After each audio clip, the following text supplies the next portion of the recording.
RDS et Valcourt présente le petit paquet. Bienvenue à cette émission post-SummerSlam, gros week-end de lutte. Je vais commencer en mentionnant quelque chose. Je pense que je suis le seul ici à être constant dans ce qu'il dit puis dans ce qu'il fait.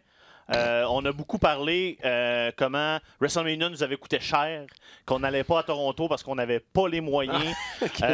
Puis en fin de semaine, Mathieu est en Europe, Stéphane est en Gaspésie. Je suis le seul qui était chez eux Je n'étais pas à Toronto. à boire de la bière cheap. Je suis pas allé à Toronto parce que j'avais pas les moyens justement de me payer Toronto en plus de tout. Là. Je suis conséquent tout à fait dans ce que je dis. J'ai bu de la bière cheap en Gaspésie. Il y a juste ça, oui. Ouais, puis moi, c'est ça. La bière cheap à Prague puis à Berlin. Ils disent que c'est des villes de bière. Moi, j'étais comme super excité. J'arrivais là-bas, me boire de la blonde bière. C'est juste comme de la bière bien basique partout. J'étais bien déprimé. De la blonde en fût un peu tiède. Ouais, mais elle coûtait pas cher, par exemple. Bon. Fait Ouais, que c'est en quelque part, c'est ça. En quelque part, ça. Hey. Fait que je vous recommande ces destinations. That's it? That's C'était it. la chronique voyage? Oui, c'est ça. Mais je me suis dit, est-ce que comme minute culturelle à la fin, je fais comme un résumé de voyage? Je me suis dit, ah non, ça serait lourd. À la place, je vais vous parler d'un des films que j'ai regardé dans l'avion. Un film dans l'avion, généralement, Ça c'est promet, ça. c'est des grands classiques. C'est une affaire d'avortement, là?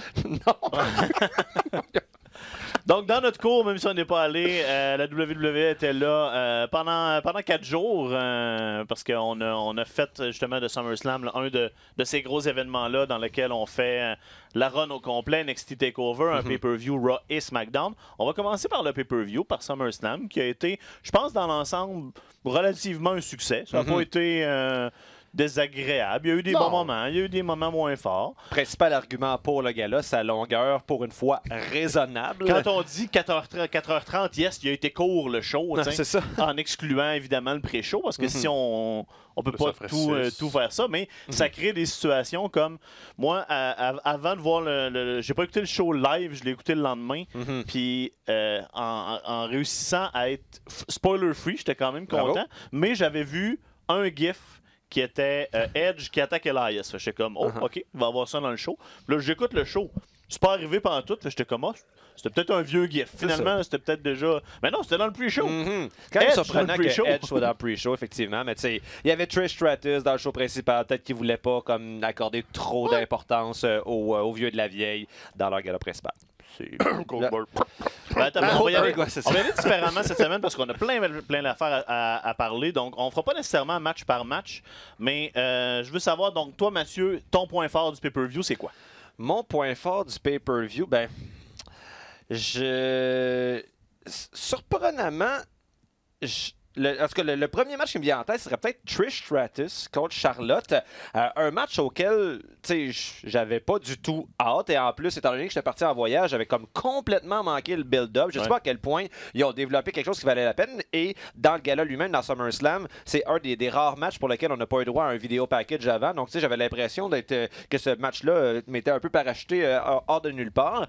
Et puis, bon, on sait que c'est très, très rare disons, des matchs où on ramène des lutteurs qui sont à retraite depuis plusieurs années et qui nous donnent une performance ne serait-ce qu'acceptable. Et là, ben, c'était tout à fait le cas. Je trouve que, évidemment, la principale vedette de ce match-là, ça a été Charlotte. On s'entend que Charlotte a fait le 7/8e de l'ouvrage dans ce match-là, mais... Ouais, mais il faut que l'autre personne suive. Là, oui, tout à fait. Trish, elle a donné toute une performance. Oui, C'est exactement. surprenant. C'est ça. Puis je n'ai rien enlevé à Trish Stratus, mais je trouvais que la chimie entre les deux était très, très impressionnante. J'ai l'impression qu'ils ont dû se pratiquer quand même pas mal avant pour être sûr que Trish paraisse bien. Mais tu sais, je m'attendais à un match de, je sais pas, moins 6 minutes à peu près avec peut-être une ou deux manœuvres tape à l'œil. Cela dit, le match, je sais pas, il a dû durer 16, 16-40. C'est ça, 16 minutes 40. Et Trish Stratus, ça a fait preuve d'un arsenal quand même assez étendu. Le moment à la fin, ou presque à la fin, où elle fait le finisher de Charlotte, la prise en 4 avec le pont. Voyons, Le figure eight. Le figure eight, c'est ça. J'étais comme, my God, elle le fait quand même d'une façon tout à fait convaincante. Donc, vraiment bravo, moi, je dirais. Puis on voit que c'est une femme en forme. Ben, Ouais, clairement. Ça fait que, tu sais, je veux dire, même si les réflexes à l'intérieur du ring sont peut-être un peu rouillés. T'es en forme, t'es C'est t'es ça. capable de faire des choses athlétiques. t'sais. C'est Elle n'a pas quitté la business aux 3 quarts paralysée. Mais non, elle a juste fait sa vie, puis elle a fait autre chose. Puis c'est quoi, c'est du yoga? Du Ouais, fitness c'est qu'elle ça. fait? Fait que, Je sais pas, t'sais, ça paraît, là. ça paraît qu'elle est encore physique dans sa vie. Là. Puis tu sais, et je pense que le match s'est présenté comme étant son farewell match, donc son dernier tour de piste en quelque sorte. Et là, quand le match a fini, je me suis dit, ben là, visiblement, elle est encore capable d'en faire. Donc, est-ce que ça vaudrait la peine de lui donner d'autres chances? Puis juste après, je me suis ravisé en me disant, non, justement, c'est assez rare que des farewell matchs se passent aussi bien que ça, aussi bien. Tu sais, mieux vaut profiter justement de cette réussite-là pour que son dernier tour de piste, sa marche vers le soleil couchant, ait été aussi glorieuse. Puis je vais pas parler en son nom, mais j'imagine, j'ai pas l'impression que c'est ce qu'elle veut. Là, c'était un moment spécial. On est au Canada, on est à Toronto. C'était un beau moment pour le faire. C'est ça. Puis justement, tant mieux pour elle. Espérons qu'on n'aura pas 20 autres matchs pour gâcher sa légende de Taker. Comme Goldberg. J'allais dire Ric Flair, les 10 ans de c'est trop, ça. là. Ouais, Ça, oui. Quand il luttait à TNA, là, boy. après Ça, qu'il là. l'ait retiré à WWE, Ouais. tu sais, quand il a recommencé à lutter l'autre bord, c'était comme pourquoi? Eux autres, ils t'avaient assuré de en tout cas. Je vais te le dire pourquoi. C'est pour avoir ce segment d'anthologie de bataille de Wu entre lui et Jay Lethal. C'est pour ça. Ça ferait Ça, une c'est un maudite belle classique. télé-réalité. Pas avec Jay Lethal, avec Street Profit. Moi, Ric oui, Flair oui. et Street Profit, là, je prends ça de demi-heure à la TV. Juste le contraste du le bonhomme, on fait, nous autres avec. Un petit peu, c'est tout moi qui les ai inventé les moves, les jeunes. Tassez-vous de là. Puis ils vont juste escalader tout ça jusqu'à temps que ça dérape d'une limousine à Vegas.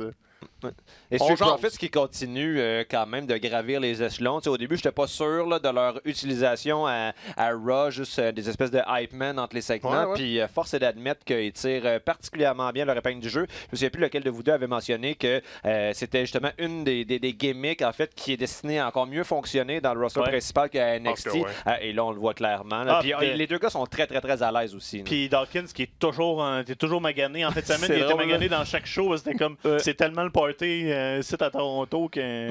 C'est quand il y a une belle continuité Ah ouais, aussi. c'est Puis comme, ça. ils ont du fun. Regarde, roll with it, c'est simple. Comme, ça. scrape pas quelque chose de simple. Les deux gars sont bons. Tu leur donnes 2 minutes, pif. That's it. Quand ils vont trouver le moyen de gâcher ça, là, ils vont être born again éventuellement. T'as-tu un bon moment du Ben moi, gala j'en ai ou des bons t'es moments. tellement mort en dedans que. J'ai beaucoup de réserves, mais j'ai un bon moment.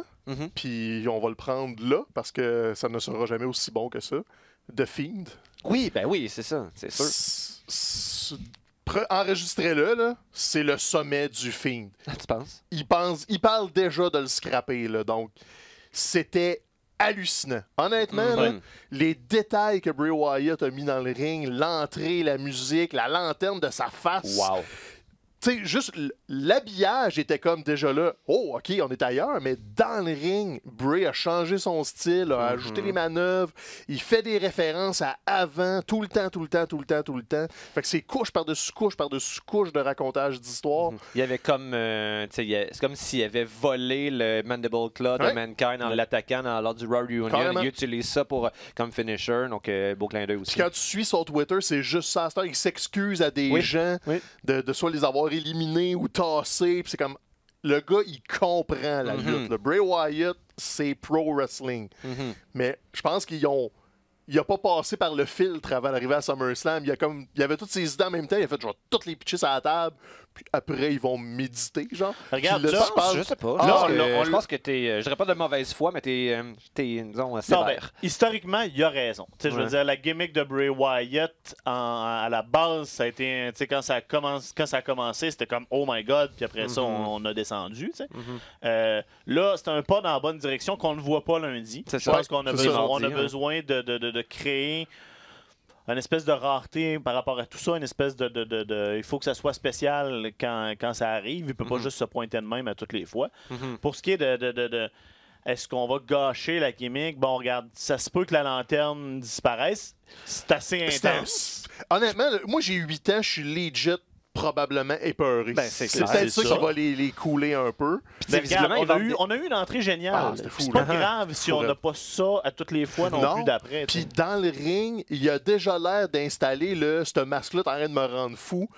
Je pense qu'il prépare les étapes où il y a des fois qu'il va falloir qu'il l'enlève pour pas complètement devenir batshit crazy. Parce que c'est ça, on n'a pas eu un squash, on a eu un combat. Puis il a trouvé le moyen de raconter des affaires, notamment des hésitations du est-ce que j'achève Finn ou j'y vais clean. Ses deux mains, he'll be hurt. Pas un squash 3-25. Non, mais Finn a eu un peu d'offensive quand même. Là. Puis honnêtement, là, c'est juste tout le storytelling.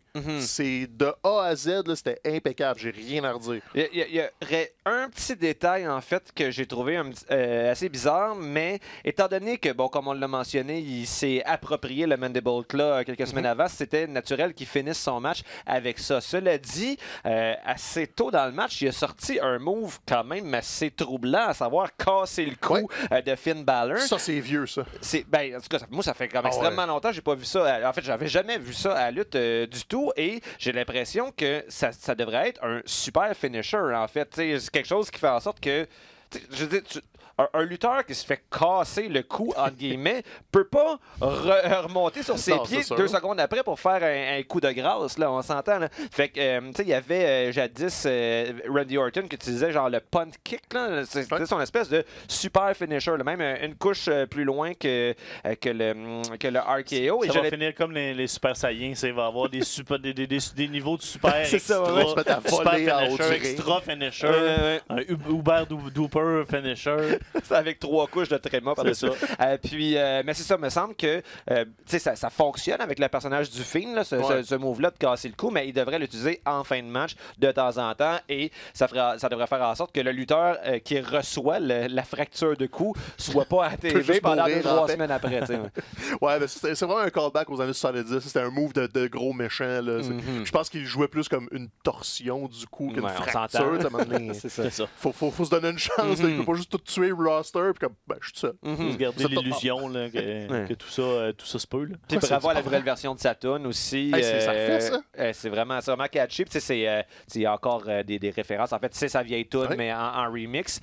Et l'entrée avec la lanterne était assez mémorable, mais aussi, j'ai tout à fait apprécié sa sortie avec juste un espèce de follow spot de stroboscope où on regarde par-dessus son épaule avec des... En tout cas, c'était comme creepy as fuck, merveilleux. Le match a fini et le chant que la foule disait, c'était « That was awesome ». Moi, je me souviens pas avoir entendu ça. On entend souvent « This is awesome » dans l'instant du moment, là, dans le feu de l'action. Mais que la foule applaudisse d'une façon aussi, aussi enthousiaste l'ensemble du match qu'on vient de voir, c'est très, très rare qu'on voit ça. Donc, bravo à Bray Wyatt. Et accessoirement, Finn Balor qui était un fan On le reverra dans quelques mois. À qui on a apparemment la WWE a accordé WWE, parce que je veux juste de la WWE, ça veut rien dire.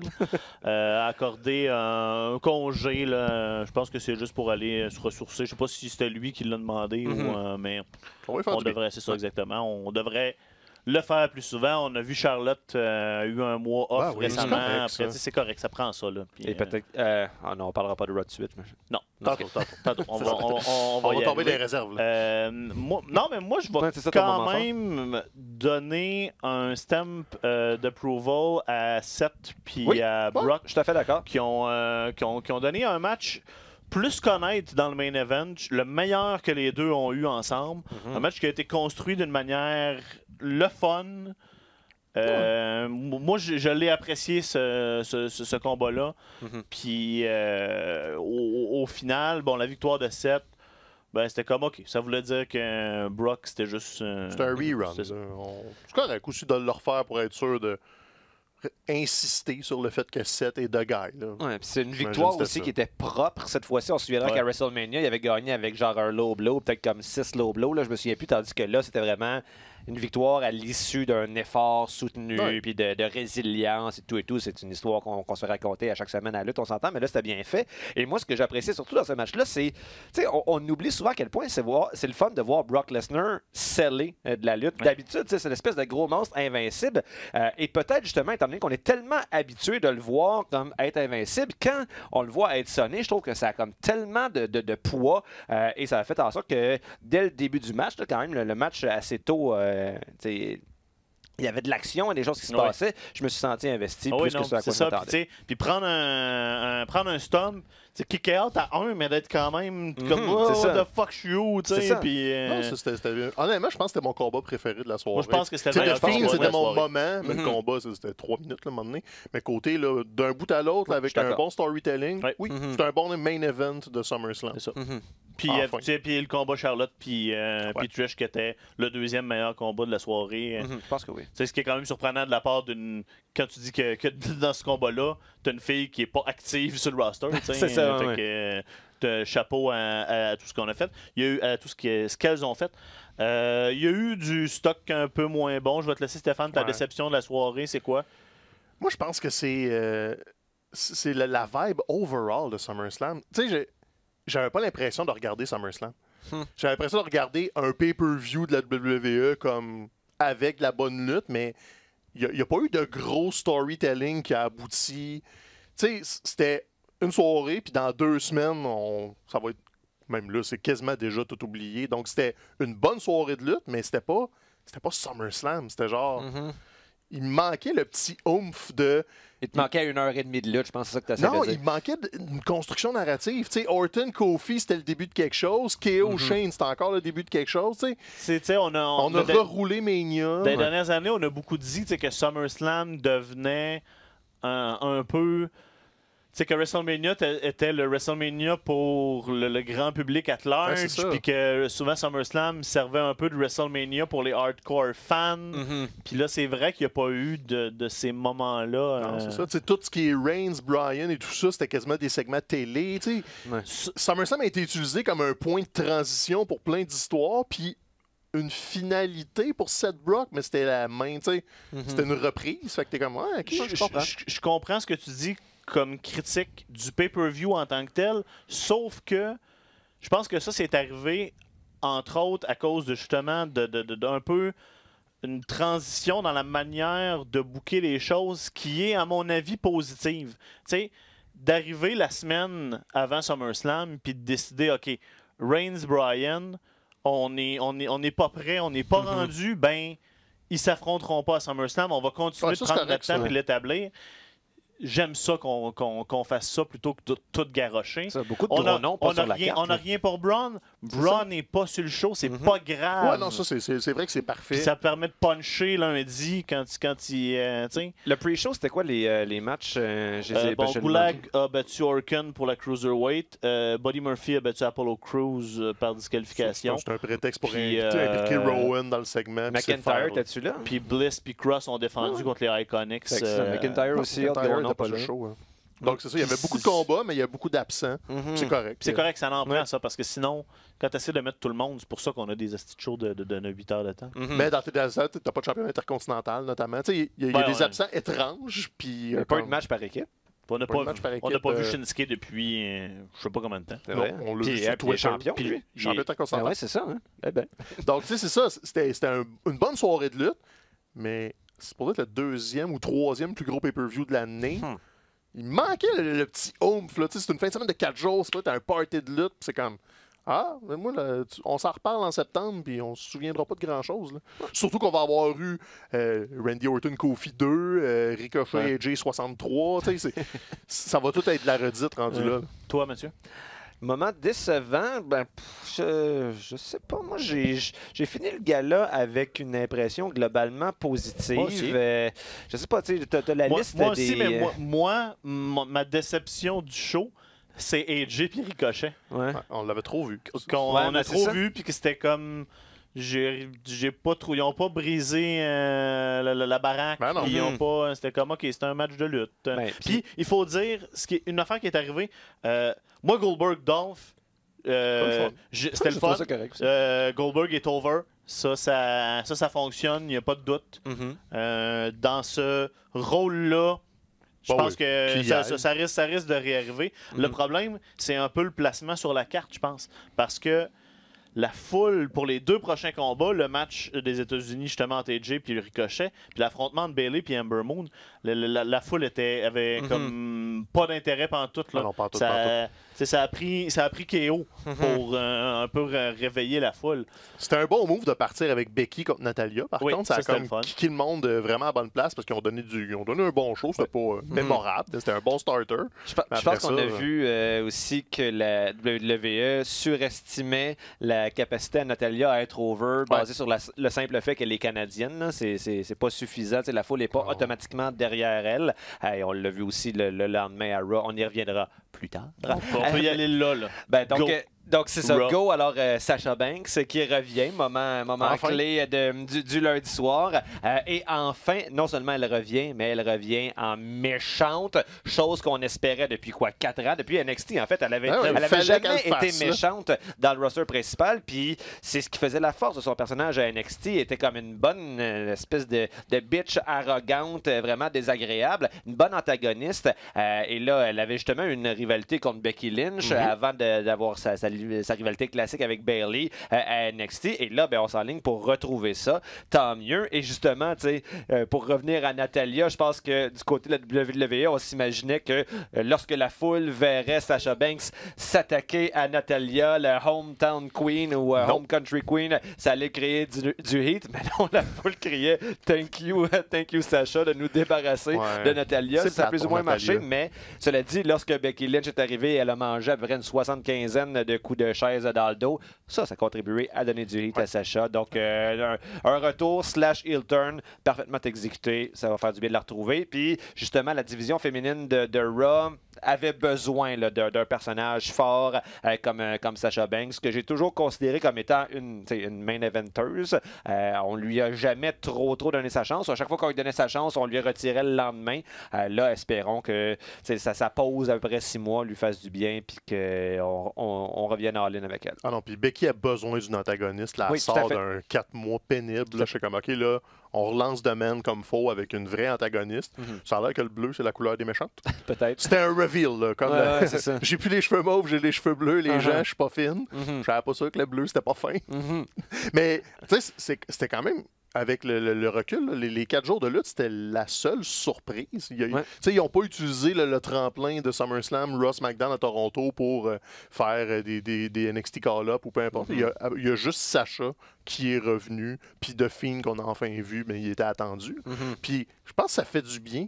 On dirait qu'on était juste tout le temps conditionné à se dire « Ah, cool, c'est Ross McDonald après SummerSlam, il va se passer plein d'affaires, puis tout, puis tout. » Mais non, tu peux juste continuer ta petite poutine habituelle, c'était pas des shows mémorables, des shows corrects, avec une vraie surprise, le fun, au lieu d'en avoir 4 dilués un peu dans le chemin. Donc, la Queen est de retour.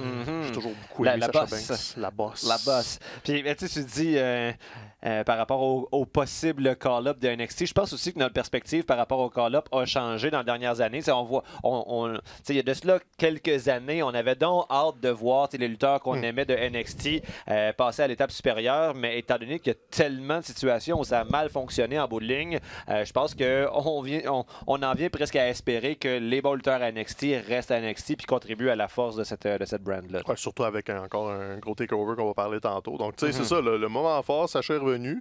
Fait que, tu sais, SummerSlam, overall, on peut pas dire que c'était une mauvaise fin de semaine de lutte, mais c'est ça. C'était une fin de semaine de lutte. C'était pas... Tu sais, dans 5 ans, SummerSlam 2019, elle sera pas un point important. Elle va être un des SummerSlam dans le flow de tous les autres SummerSlam. C'est correct. Regarde, le Fox s'en vient. Je pense qu'ils vont être obligés de se cimenter. Puis Randy Orton va être champion du monde, le Fox. Soyez prêts. T'avais déjà prédit ça, oui. Ben, dans nos prédictions, j'avais comme fait, je pense pas qu'il y a la belle tout de suite, mais c'est clairement le début de quelque chose vers ça. Puis ils ont fait un no finish, ce qui est quand même un peu gutsy. C'était le combat le plus long de la soirée. Il y a eu un no finish. Je suis comme, OK. Puis Kofi a déjà eu un règne assez long pour que ça soit un règne respectable. Donc, ça pourrait effectivement finir d'un moment à l'autre. Autre moment clé, je trouve, de Raw et SmackDown. En fait, il y a eu un match dans chaque gala, je trouve, qui était un peu équivalent. Puis j'ai trouvé ça le fun, j'ai trouvé ça rafraîchissant. Du côté de Raw, c'était... lui, on l'avait déjà vu, mais là, on l'a un petit peu plus développé. C'était le McIntyre contre Cedric Alexander. Et du côté de SmackDown, Roman Reigns contre Buddy Murphy. Qui ont donné tout un combat. Qui ont donné, les deux combats étaient excellents. Puis ça, c'est quelque chose qu'on devrait voir plus souvent, à savoir des vedettes bien établies, des gros main eventers comme McIntyre, puis surtout Roman Reigns, qui ont un match qui dure pas juste 38 secondes contre un gars plus bas dans la hiérarchie. On donne la chance au mid-carder, low-carder de prouver sa valeur, mais on donne quand même la victoire au main eventer en bout de ligne. Tout le monde sort grandi de ça et j'ai eu l'impression justement cette semaine, là, en début de semaine, qu'on avait créé deux nouveaux lutteurs crédibles, alors que justement quand on avait vu, je me souviens plus de c'était genre à partir de Montréal, là, je pense, l'espèce de pas de brand slip, là, mais de shake-up, là, on avait vu que Buddy Murphy puis Cedric Alexander qui était à 205 avant, là, passaient à l'étape supérieure. Depuis ce temps-là, on les avait pas vus pantoute. On se disait, bon, ben, c'était un cadeau empoisonné pour eux. Et là, ben, peut-être qu'ils commencent à avoir leur big break. Reste à voir ce qui va se passer la prochaine semaine, mais au moins, ils ont très bien paru cette semaine. Buddy Murphy est vraiment Il est vraiment bon. Le sell du spear qu'il a fait, là, j'avais jamais vu personne le seller de même. C'était merveilleux. Puis là, ce qui est prometteur, c'est qu'il est comme impliqué dans l'espèce d'histoire d'enquête là, avec Rowan puis Dan Bryan. Qui est un des meilleurs segments de SmackDown cette semaine. Là, moi, je peux rêver un Buddy Murphy, Daniel Bryan, quelque part dans un futur rapproché. Ça risque d'être quelque chose, ça, là. Donc, deux très bons workers.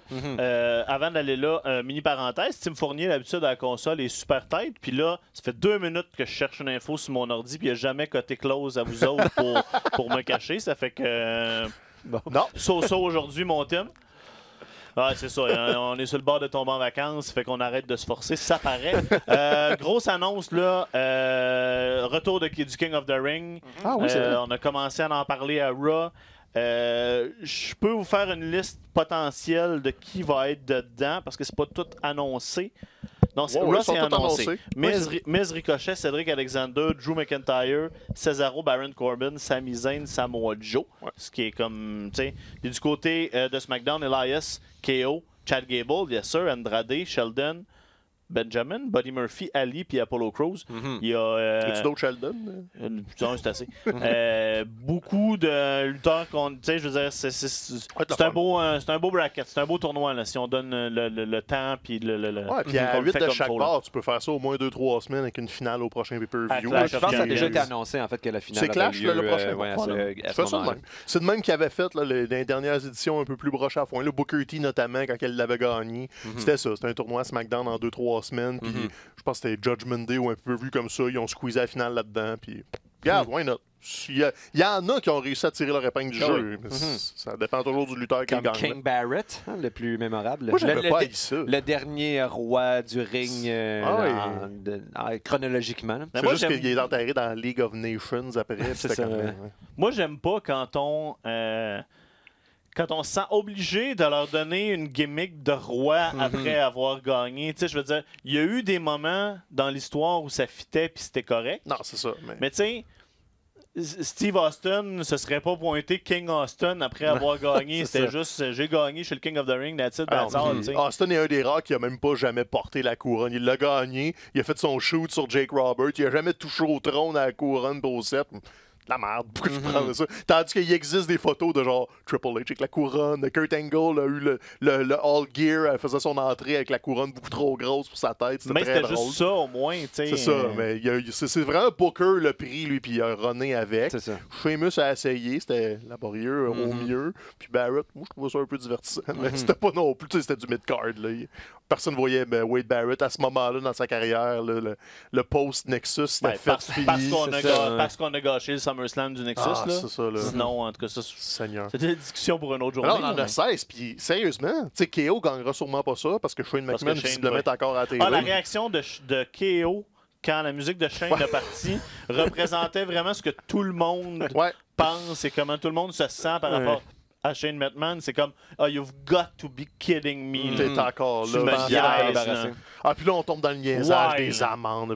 Non, c'est ça. Qui a déjà s'est senti impliqué personnellement quand on voit un lutteur recevoir une fausse amende de faux argent? Je trouve pas que c'est une bonne façon de faire avancer les histoires.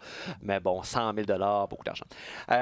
Sinon, mais par rapport à King of the Ring, je trouvais ça le fun qu'il fasse cette annonce-là parce que je pense que ça fait comme 3 semaines à peu près qu'on quand le G1 battait son train, on se disait, ben, c'est ça qui manque à WWE. Un tournoi qui fait en sorte que chaque match a, comme tu le dis, un enjeu à la fin. Puis on avait évoqué, on disait, ben, il y en a un tournoi dans l'histoire de la WWE, King of the Ring, ça fait longtemps qu'on ne l'a pas vu. Donc, heureusement, ça revient. Puis c'est ça, le talent est là. La seule crainte que j'ai, quand on regarde la liste des lutteurs qui participent, il me semble que la gimmick de King, c'est fait pour Baron Corbin. Puis j'ai pas envie d'avoir King Baron Corbin. Ça serait cœur. King Corbin. En petit veston, là, évidemment. C'est ça, c'est sûr. King Ali. Comment? King Ali. King Ali. Moi, c'est comme au Prince Ali, le légendaire Ali Ababa. Mais moi, l'image de Baron Corbin en roi que j'ai, c'est genre, tu sais, le prince dans Robin des Bois, Kevin Costner. C'est un genre de look slick, un peu dégueulasse là. Puis c'est comme, ouais, l'espèce de roi sleazy là, qui fait juste s'asseoir puis attendre, puis il se pogne un shérif pour aller avec lui. Moi, je trouverais ça awesome. Ça sera tout. C'est ce que je veux voir. Ou King Gable. King Gable, ouais, mais ça, je doute que ça arrive. Non, mais c'est pas grave. On peut fabuler. Tu l'as dit, l'histoire A présentement à SmackDown, c'est ce qui tourne autour de toute l'histoire là, avec Roman Reigns. C'est plate, il faut séparer l'événement déclencheur du reste de l'histoire parce que c'est une cool storyline si on oublie comment ça a été poche, comment ça a été fait le début. Les échafaudages. Les échafauds, puis comment c'était tourné, puis tout. Ça, c'était tout croche, puis c'était un peu n'importe quoi. Sauf qu'après ça, on a commencé à frapper des bonnes notes semaine en semaine, accuser Joe, Joe qui saute une coche, c'est pas moi, Reigns qui s'excuse parce qu'il fait comme, OK, c'est vrai, c'était pas toi, parce que là, il y a quelqu'un d'autre encore qui a essayé de me frapper. Puis... là, cette semaine, Daniel Bryan puis Rowan ont frappé justement encore là tellement de bonnes notes. C'était la meilleure fois qu'on a vu les possibilités de l'équipe Daniel Bryan puis Rowan ensemble. Le jeu d'acteur de Daniel Bryan puis Rowan qui fait vraiment la brute. Tu sais, quand Roman avait interrogé Buddy Murphy, ça s'était fait... C'est un miroir. Ils ont fait un miroir. Il est rentré dans le vestiaire, vide le vestiaire.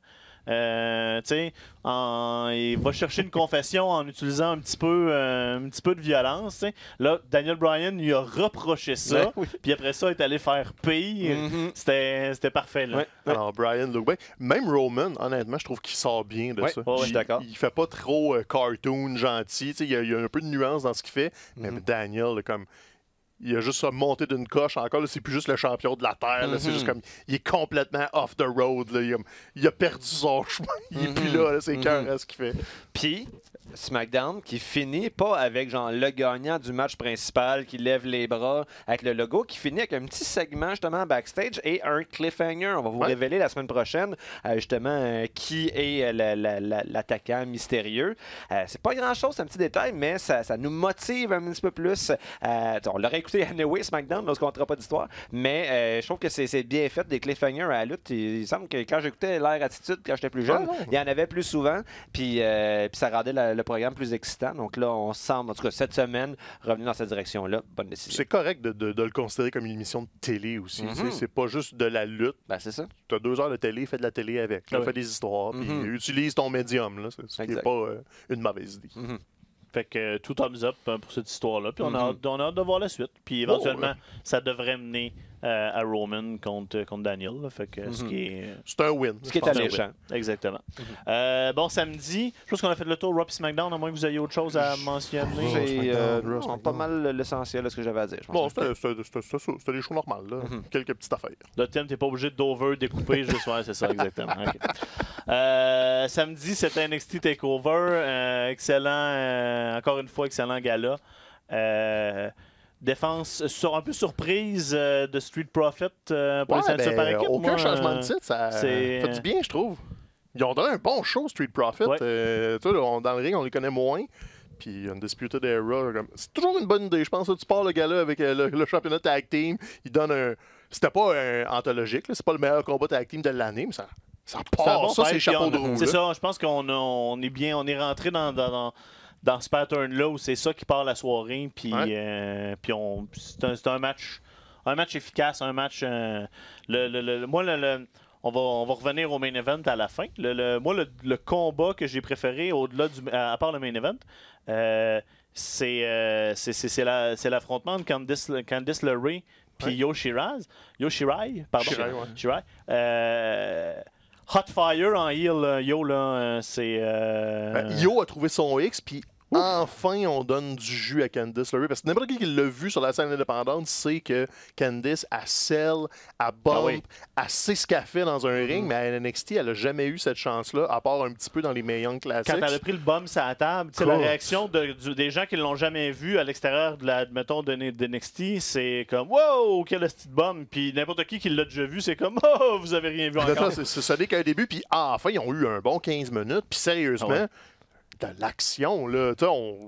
Les deux peuvent être des stars, là, je pense. Là. Oh oui. Moi, j'avoue que j'ai pas encore eu le temps d'écouter TakeOver. J'ai vu les spoilers, mais c'est sûr que je vais l'écouter. Mais... Je voulais te pitcher Under the Boss pour te demander ton opinion genre, sur le combat. Mais en fait, ce que je sais d'intéressant avec ce match-là, c'est que de toute l'histoire de TakeOver, c'est la première fois qu'on a un match féminin qui n'est pas pour le championnat féminin. Donc, il y avait quoi, 5 matchs au total? 5 matchs comme d'habitude. 6 si on compte le Brawl avec Riddle, mais c'est 5 matchs officiels. Et 2 féminins, 3 masculins. D'habitude, c'est pas cette proportion-là qu'on a. Donc, félicitations à NXT pour ça. C'est la première fois qu'il y avait plus qu'un match féminin. Puis, comme tu dis, pas pour le championnat NXT en plus. Donc, win-win. Puis, il était meilleur que le combat de championnat. C'était vraiment un bon combat de lutte. Puis, Candice LeRae est une babyface parfaite. Tu peux la plier, la briser. Puis, son comeback est juste meilleur. Après, là, elle a perdu.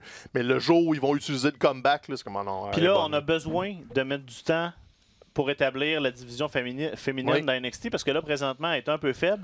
Il n'y a personne d'assez crédible pour battre Shayna. Il y a Bianca Belair. Puis là, Shayna, on arrive au point où là, ça va être l'heure. C'est saturé. Ça fait quoi, 1 an et demi, 2 ans qu'elle est championne, quasiment? Je pense qu'elle l'a repris après SummerSlam l'année passée, parce que Kairi Sane l'a eu un peu.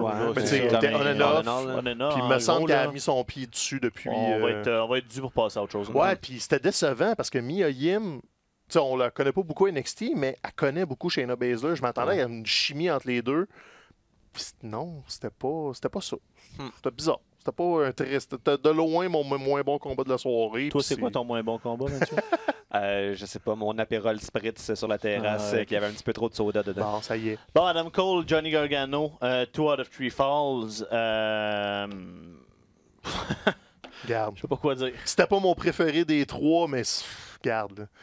C'est comme... Quand bouge tes oreilles, là. C'est pas grave. Quand la cage est descendue, la cage avec du barbelé, c'est ça? C'était la cage weird de Dean Ambrose. L'Ambrose Asylum, avec tous les gogos attachés dessus. Il y avait des affaires attachées encore? Il y avait barbelé, sledgehammer, une table, des chaises. Le pot de fleurs? Non, il n'y avait pas un pot de fleurs. Mais... On a enlevé la comédie. Il y avait des cutters pour enlever des bouts de barbelé. Puis il y avait surtout une fucking plateforme sur le dessus de la cage. Tout de suite, quand j'ai vu la plateforme, je me suis dit, oh non. Oh shit. C'est pas juste là comme une décoration. Puis là, la cage descend. There is no escaping the cage. Comme, oh non. Puis comme de fait, la maudite plateforme, là, c'est haut. J'ai vu la fin du match. Mais c'était bon. C'était juste l'utilisation. Adam Cole, tout le long du combat, qui veut pas de violence. Qui est comme, moi, je veux un combat de lutte. Qui essaie de s'en sauver. Johnny Gargano pète un câble. Les maudits Canadian Destroyer de partout. Gargano qui prend le DQ sur le premier fall en se disant comme c'est pas grave, ça me permet je vais gagner le deuxième de prendre le contrôle. Puis non, c'était un excellent match. Ouais, c'est ça. Mais là, c'était-tu le farewell de Gargano? C'est ça qu'il faut qu'on parle. Parce que là, c'est comme ça que ça a été traité. Après le combat, on a laissé Johnny tout seul. Il y a eu droit à un thank you Johnny. Un farewell avec Triple H. On sait qu'il y avait déjà lui et Ciampa avaient déjà été comme à moitié collés up juste avant les blessures puis finalement qu'ils disparaissent. Fait que là, est-ce qu'on a l'intention de remonter Johnny sur le main roster? Parce qu'on se dit, c'est que soit on se dit il a tout fait ce qu'il pouvait faire à NXT, il faut l'envoyer ailleurs, ne serait-ce que pour faire autre chose. C'est vrai qu'il n'y a plus rien à faire. C'est vrai qu'il a fait le tour. En même temps, là, on continue d'entendre les rumeurs de NXT à FS1 les mercredis. Tu vas vouloir avoir un roster intéressant, tu vas vouloir garder tes stars, mais en même temps, T'en as déjà. Ça va être Matt Riddle, ça va être Adam Cole, parce que là, on va s'enligner vers ça plus tôt que tard. Le Matt Riddle s'embraye vers le championnat du monde de NXT bientôt. Là. Donc, t'as toujours un bassin fort. Ils n'arrêtent pas d'en rentrer. Là. Ils vont vider Evolve tranquillement, pas vite. Moi, je suis zéro inquiet pour NXT. Ils sont toujours... Ils sont toujours merveilleusement bien rebâtis à chaque fois qu'il y avait des saignées. Là. Donc, non, j'ai pas peur du tout. Puis il n'a encore rien fait avec Keith Lee. Keith Lee. Ils l'ont juste utilisé un peu. Hey, on a montré Austin Theory qui vient de commencer au Performance Center, qui lutte à Evolve. J'ai vu une note, quelqu'un disait c'est le plus jeune lutteur ever montré là, en première rangée comme ça. Il y a 22, je pense, Austin Theory. C'est un bébé, là, mais le potentiel est là. C'était très green, mais le potentiel est là. Un peu comme quand tu vois Jungle Boy. Jungle Boy, tu le sais qu'il y a plein de défauts, mais t'es un bébé. Là, c'est comme, laisse-le grandir dans son rôle, puis ça va être très bon éventuellement. Austin Theory, c'est un peu ça. Là, fait qu'ils vont vider Evolve. Mais lui, il était déjà champion. Ouais, ils l'ont poussé vraiment fort à Evolve, puis il y a du monde qui était comme too soon. Regarde, ça lui a donné son push, puis là, il va aboutir à NXT. Si tu le groom pendant 3-4 ans, Velveteen, là, quand il est sorti des tryouts, puis tout ça, il n'y avait pas de gimmick, il n'y avait rien. C'était juste un gars qui tripait sa lutte, puis là, ça a donné Velveteen Dream. Donc, faut leur donner leur chance aussi, là, construisez des lutteurs. Qu'on voit qu'il y a un close-up dans la pub du nouveau jeu. Là. C'est Hogan, Austin, Becky Lynch, Roman Reigns, puis t'as un gros close Dream, une présence. On voit qu'il y a un futur puis qu'on veut juste pas aller trop vite avec lui, puis c'est pas une mauvaise chose. Je pense qu'il y a encore l'espèce de mentalité de c'est nous autres qui l'a fait, lui. Toutes les vedettes de NXT souvent sont d'ailleurs. Velveteen, c'est à nous autres, c'est notre petit bébé. Je pense qu'ils vont le protéger. Il part de Tough Enough, tu sais, puis... Il n'a jamais rien fait d'autre ailleurs. C'est comme un Roman Reigns, c'est 100% WWE. Ça va jouer pour lui. C'est clair que oui. Là, surtout avec la compétition, puis tout. Puis avec les shows qu'il donne. On n'a pas parlé du three-way. C'est vrai. C'était un solide combat. Roderick Strong était en feu. Pete Dunne, il commence à stagner un peu. J'aime beaucoup Pete Dunne. Je ne sais pas une critique contre Pete Dunne, mais il serait dû peut-être pour se réinventer un petit peu. Là, on dirait qu'il a ridé pendant 3 ans sur « Je suis the hottest shit around ». Je suis comme « OK, ben, tu l'as fait. Prouve-moi que tu étais the hottest shit around ». Parce que là, il a ralenti un petit peu. Il est plus champion UK. Walter va y voler le show éventuellement. Puis t'as Dragunov, l'autre bord, qui va y voler le show. Mais là, il vient nous donner un bon combat, il manque un peu de chimie, mais Dream, là... Là, moi, si ça les amène à 1 contre 1, Dream puis Dunn, je suis intéressé à voir ce combat-là. Oui, ça, je suis très, très curieux. Je sais pas si Dunn, il gagnerait peut-être à être sorti du territoire anglais. Je sais pas si lui veut traverser officiellement un jour, parce qu'NXT UK n'a pas de visibilité. Là. Le premier s'en vient, le TakeOver Cardiff, je ne sais plus, en même temps qu'un show de All Elite. Donc, on va peut-être là voir l'identité réelle, parce que les shows télé, ça ressemble à NXT. Il n'y a pas une très grosse différence entre NXT et NXT UK à la télé. En même temps que Fight for the Fallen, là, je pense, celui là, qui est au profit de... Non, c'est fait, ça. Ben, ils ont annoncé... Non, c'est en même temps que All Out. C'est le soir d'All Out? C'est le même samedi, c'est NXT UK Cardiff. Ah, OK. Bon, je me suis mélangé. Mais le Fight for the Fallen, c'était Evolve qui avait mis en même temps sur le network. OK, c'est ça. OK, oui. Si tu amènes presque d'un coup Johnny Gargano et Pete Dunne à 205, peut-être que ça va rendre ce show-là un peu plus intriguant. Je lance ça comme ça dans l'univers. Non. All right. T'enverras Sidney Crosby dans le Midget 3. J'écouterai pas le Midget 3 pour autant. C'est quand même une bonne analogie. Donc, en tout et partout, un week-end positif pour la WWE. Un bon 4 jours. On est dans la bonne direction. Ça fait du bien. Il y a eu des bouts de cet été que c'était assez pénible. Puis là, les shows ont des raisons d'être écoutés. Ce qui fait du bien. Parce qu'il y a eu des bouts de cet été où il y avait comme pratiquement pas de raison d'écouter le show. Là. On a fini la saison morte. Avec le Foxy, là, ça s'en vient. Ça fait longtemps qu'on en parle. Je pense qu'on va le voir concrètement. Là, on s'enligne vers on risque de recommencer à avoir un split plus défini aussi. Ça va faire du bien. Puis on va pouvoir... passer à autre chose. Là, puis Vince va peut-être mourir un jour. Tu sais, on prie des affaires là même. C'était cette semaine, en fin de semaine, la fin du G1. Probablement le meilleur G1 qui a jamais été produit. La qualité des matchs était absolument incroyable. L'année passée, Meltzer avait parlé d'un tournoi qui avait été le meilleur de l'histoire avec 40 combats. Qui avait été raté 4 étoiles et plus. Cette année, il y en a eu 55. Ça a été, la barre il y avait un rythme que tout le monde à peu près suivait. Dans le bloc A, il y avait pratiquement juste les matchs qui incluaient Bad Luck Fale, qui n'avaient pas ces 4 étoiles-là, parce qu'après ça, tout le monde a fait un travail extraordinaire. Là, on est arrivé dernier jour de bloc. Ibushi, Okada s'affrontent. Okada a juste besoin d'un draw pour passer. Ibushi a besoin d'une victoire. Après, les deux finalistes ont... En fait, les gros noms, à part Okada, il y a eu beaucoup de gros noms qui ont parti slow dans le tournoi. Puis ça a fait du bien. Parce que justement, le tournoi a comme été séparé en 2 parties. La première partie, quand c'était dominé par Okada, Moxley, Kenta, qui avait un gros début de tournoi. Puis là, on regardait les noms.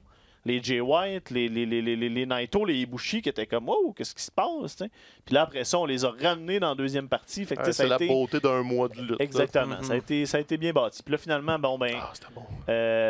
Okada, Ibushi, on continue d'essayer de mettre tous les œufs dans le panier. Les yeux dans le même panier. Puis la beauté de tout ça, c'est que Okada et Ibushi ne s'étaient pas affrontés en solo depuis comme 5 ans. 5 ans? Il y a eu une exception dans le temps qu'Ibushi portait le Tiger Mask, mais ça c'était pas Ibushi, c'était Tiger Mask avec Ibushi. Donc, officiellement, Okada et Ibushi ne se croisent pas en solo. Puis là, c'est Ibushi qui a eu le dessus. Fait que tu vas rentrer à Wrestle Kingdom dans 6 mois avec un... Ben moi, j'ai battu le champion de IWGP, puis il m'a jamais battu depuis mon comeback à New Japan. Fait que, viens me battre. Donc, Ibushi est un made man. On s'en doutait que le J1 était pour le construire, mais là, il y avait sa blessure, il y avait son départ plus lent. Je me dis, ça va peut-être être l'année prochaine. T'sais, il a fait la finale l'année passée. Pas en tout. C'était juste un slow your roll, on va l'établir tranquillement. Puis les 3-4 derniers combats d'Ibushi, c'était juste ça montait d'une coche à chaque fois. Puis la finale avec Jay White était même la demi-finale avec Okada, c'était du storytelling. Le A-Block a été bâti sur ces deux gars-là, sur Okada qui est le monstre que personne ne peut battre pratiquement, qui perd pas.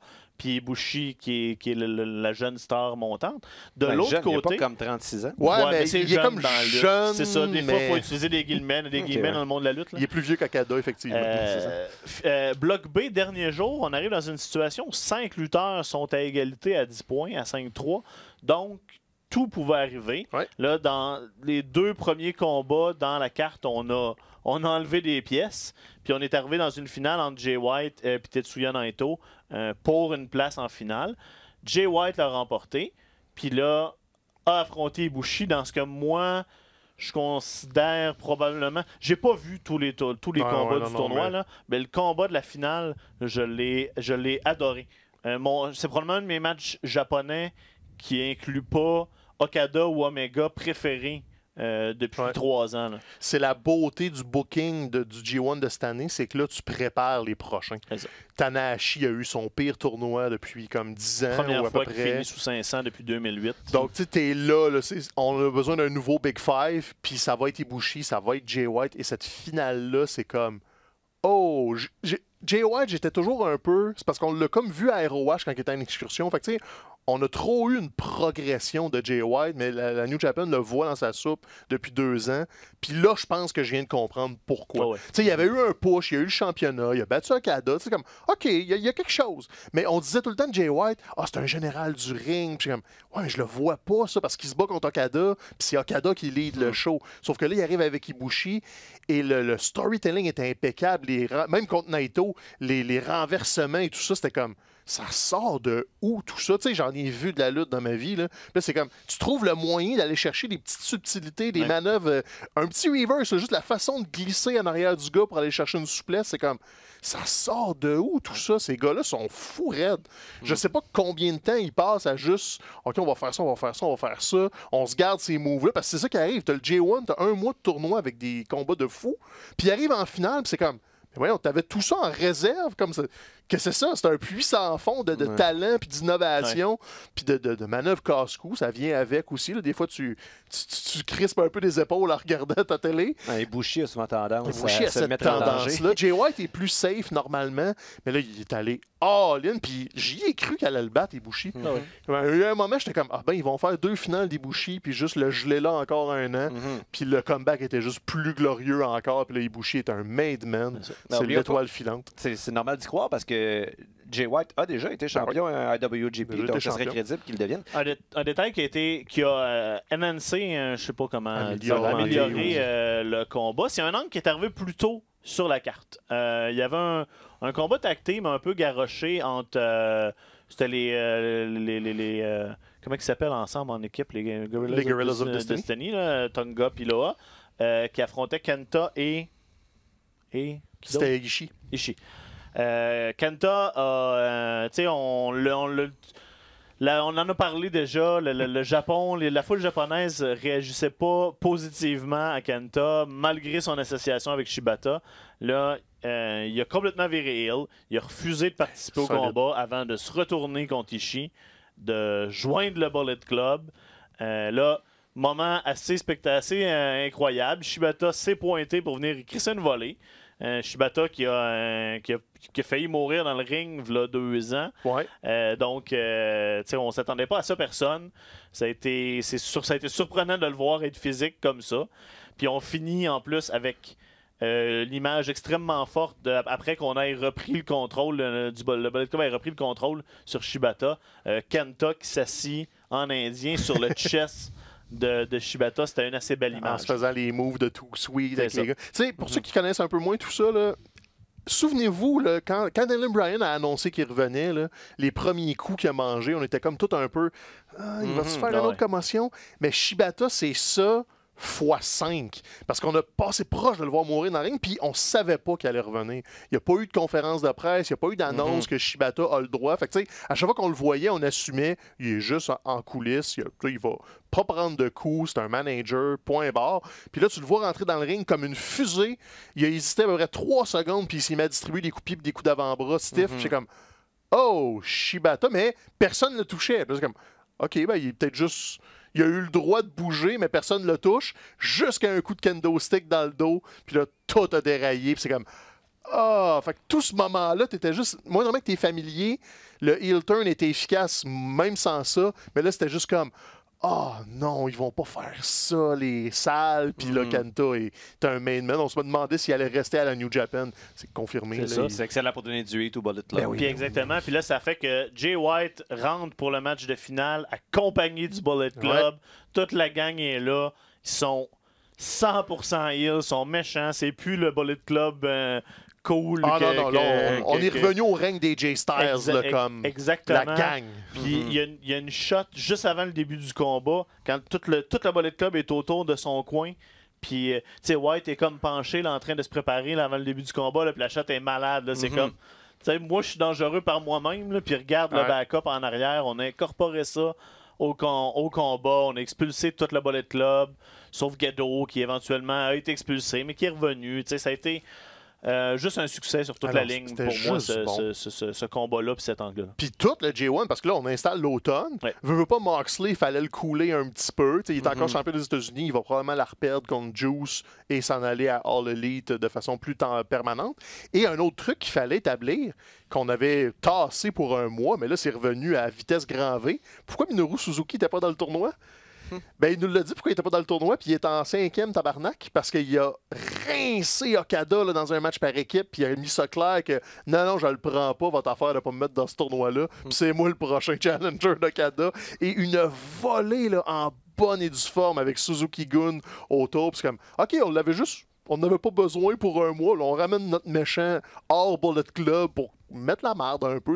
Il y a tellement de profondeur à New Japan, c'est même pas drôle. Moi, je pense que de cet épisode-ci du petit paquet, ce que je vais ramener à la maison, c'est l'expression en 5e tabarnak. J'ai jamais entendu ça méritait un sac. Ça merveilleux. Ça, c'est comme, t'es là.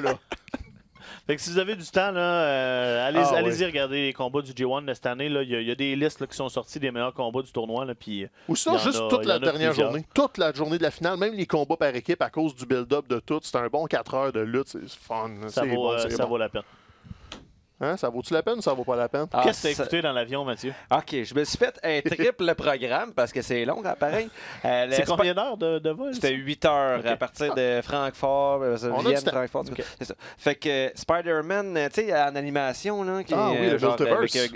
Multiverse. Super bon, excellent. Tu sais, moi, je suis pas comme un gros fan des comic books. Donc, tu sais, les histoires qui dépassent ce que j'ai vu dans les films de Marvel, là, parce qu'il y a trop de personnages, je connais pas ça. Puis ça, je trouvais que c'était bien pour vraiment nous familiariser avec l'univers étendu de Spider-Man. Grande réussite. Puis il y a les Gord et Miller là, derrière ce film-là, les gars derrière le Lego Movie, les 21-22 Jump Street, etc. Même c'est eux qui s'occupaient initialement du film de Han Solo avant que, avec Ron Howard vienne de scraper. Donc c'est vraiment... moi, les 2 Jump Street, c'est dans mes 2 plus grands plaisirs. C'est tellement drôle. Ah, c'est ça. Donc, excellente recommandation. Le 3e film que j'ai vu, c'était Vice avec Christian Bale et Dick Cheney. Très, très convaincant. Bon film sur la politique américaine.